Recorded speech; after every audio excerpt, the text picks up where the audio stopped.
from Vietnam, will it benefit India?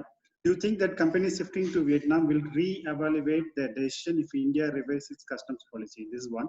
The second thing is, do you feel that there will not be much impact of COVID-19 in the Indo-Pacific relation? Over to Pankaj. Thank you for the questions. The first question, which is with regard to the customs and the tariff policy as such.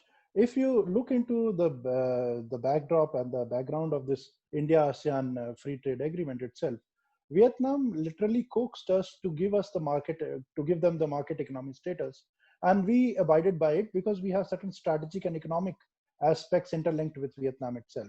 Also, if you look into Vietnam, the average economic growth of Vietnam is much better than many of the Southeast Asian countries.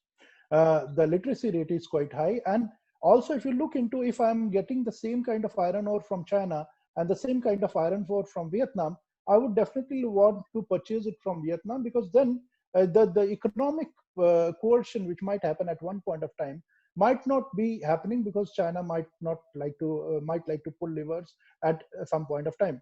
Vietnam provides a very good alternative, and India would definitely go into it.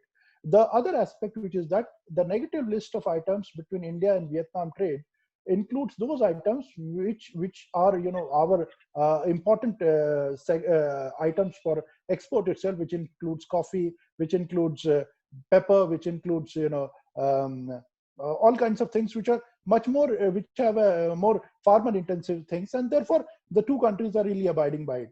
The customs policy, we will review it. We might really think about it if the ASEAN-India free trade agreement comes for the second review, which is due, and we might really like to look into truncating this negative list of items, which is still very large between India and ASEAN, and Vietnam will have the same benefit as other ASEAN members will be having it.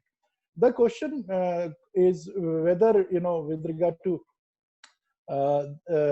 power rivalry and in Indo-Pacific region, and had created fear among ASEAN countries, how can the faith be restored?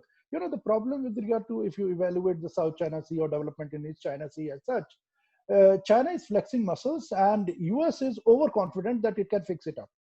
The problem is with regard to brinkmanship. Both the major powers are playing brinkmanship, and the tensions are high, but at times it has been propagated mostly by the media that some kind of things have been done and there is a tension in the thing. Nobody wants to bite the bullet. That is the biggest problem. ASEAN members also think that if this is the case, so let's play to the gallery, we have the best of the both worlds, and they will play it accordingly till cows come home as such. Now, also, if you look into this post-COVID impact with regard to Indo-Pacific as such, I think economy will be the major issue which needs to be addressed at this point of time.